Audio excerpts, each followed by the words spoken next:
후속 논의해서 자, 앞으로 자, 이런 결정사항을 여러 가지 그리고 다른 지역과 다른 어떤 행정 의견이나 이런 보장하는 설명이 선언적인 사항이라고 저희들 문제 기준을 지적하고 있는 이런 경로를 앞으로 해서 그리고 이제 의견까지 해서 정부로 이제 전달이 됐을 때 정부에서 후속 시행령을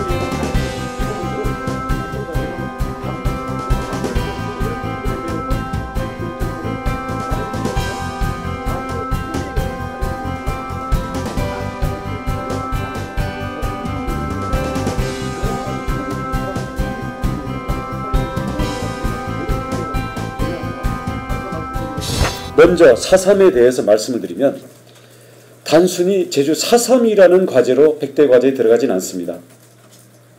대한민국의 과거사 문제의 포괄적인 해결, 그 중에서도 국가 공권력에 의해서 억울하게 희생된, 특히 불법적인 인간인 희생에 대해서 새로운 정부가 포괄적으로 과거사 해결을 접근한다. 제주와 관련해서는 크게 5가지 부분들을 중점 사항으로 해서 아마 국정과제에 반영을 해주도록 요청을 했습니다. 첫 번째로는 유해의 추가 발굴입니다. 유해가 도내에 있는 것도 도외에 있는 것도 있습니다. 그리고 비용이 이게 아무튼 100억을 넘어가는 그런 비용으로 추산이 되고 있는데요. 장소와 비용을 불문하고 이게 역사적으로 인정이 되는 모든 유해에 대해서 국가가 발굴 노력을 추가로 한다. 두 번째, 희생자 및 유족 신고 그리고 이에 대한 심의와 결정을 상설화한다.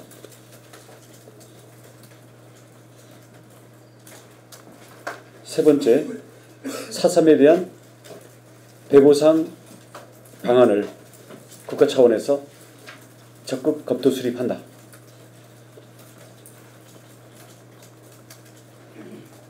네 번째, 희생자 및 유족에 대한 실질적인 지원을 보완 확대한다.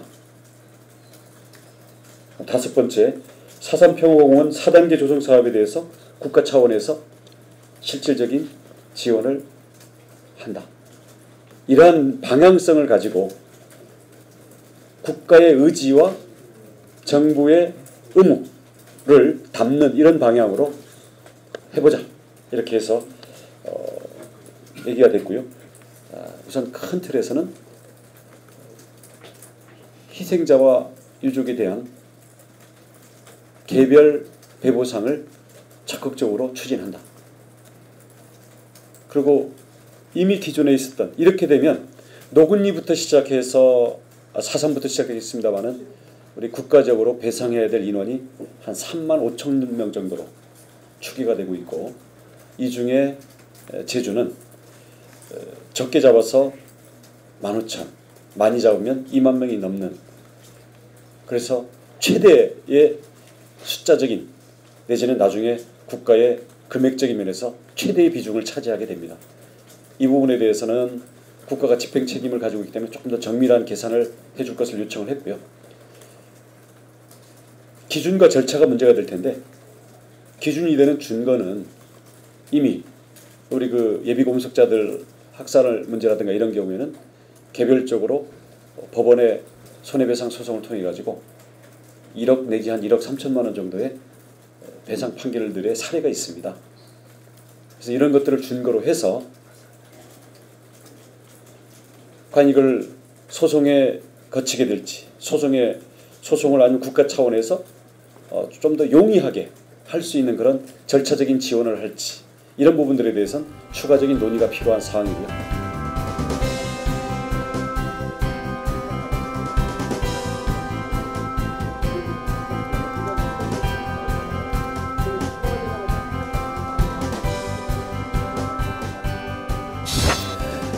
자, 그 다음 우리 국정과제로 반영을 요구한 것이 제주특별자치도의 완성인데요. 이 역시 제주만을 가지고 국정과제에 반영시키는 것은 여러 가지 논리상의 어려움이 있었기 때문에 대한민국의 자치분권의 시범 모델을 확립한다.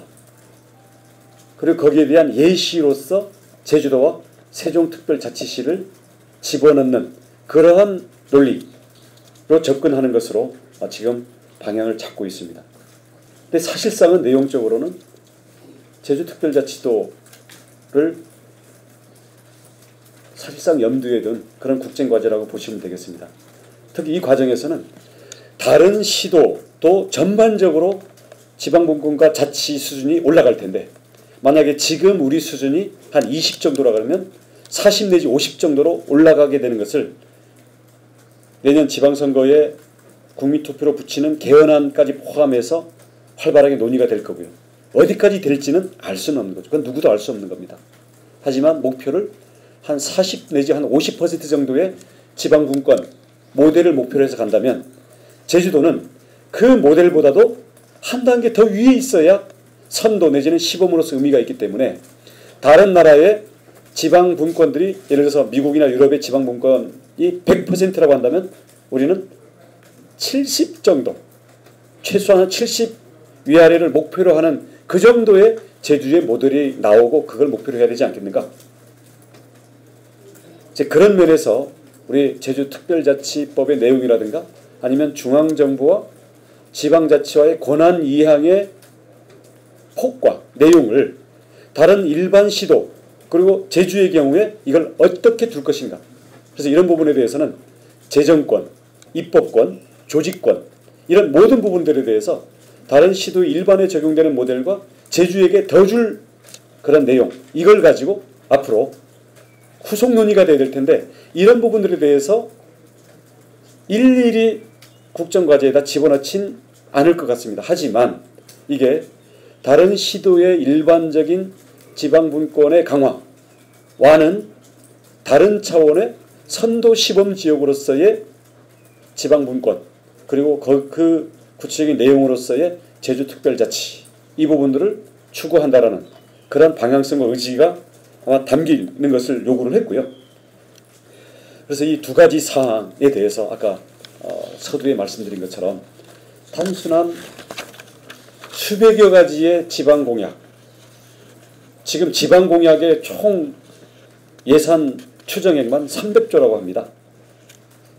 그 공약들과는 분리시켜서 우리 제주 4.3 문제와 제주 특별자치 완성은 100대 과제에 포함시키는 것으로 우리 내부 논의는 거의 이제 합의를 봤다고 보시면 될 것 같고요. 근데 이게 앞으로 대통령께 보고되고 국무회의의 의결을 거치는 과정에서 또 다른 논의들이 있을 수는 있습니다. 그렇기 때문에 그 과정을 잘 지켜봐야 되고 그런 면에서 앞으로 이게 국무회의 의결을 거쳐서 정부에 집행되는 동안에 우리 제주도의 노력도 필요하지만 제주의 특히 국회의원 세 분의 노력 그 중에서도 우리 강창일 의원님의 노력이 매우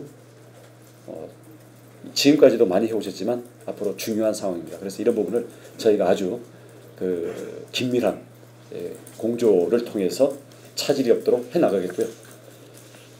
제주도 내적으로는 제주도민들의 의사를 모아나가는 것이 매우 중요합니다. 이런 포괄적으로는 특별자치의 완성, 4.3의 완전 해결이라는 것이 주어졌지만 이게 제주도민들의 의견과 지혜 그리고 이게 현실로 갔을 때 또 다른 갈등 또는 혼란의 요인이 아니라 이 부분들을 최소화시킬 수 있는 그러한 우리 내부 체제를 갖춰야 되겠다. 그래서 어떻게 지금부터 시작해서 올해 하반기 또 나아가서는 개헌을 포함한 내년의 정치 일정 과정에까지 이게 연결될 수 있는 우리 도민들의 의견을 모으고 가급적 좁혀진 도민들의 공통된 방안을 만들어 나갈지에 대해서 본격적으로 시동을 걸어야 되겠다라는 게 이 어제 국정기획자문위원회의 주문사항이 되기도 하고 우리 제주도민 사회가 우리가 받아야 될 과제라고 생각합니다. 그래서 당장 저희들이 그 전직 도지사, 도의회 의장단들을 비롯해서 우리 도민사회에 각계각층의 이런 내용들을 저희가 보고를 하고 논의들을 체계적으로 그리고 충분히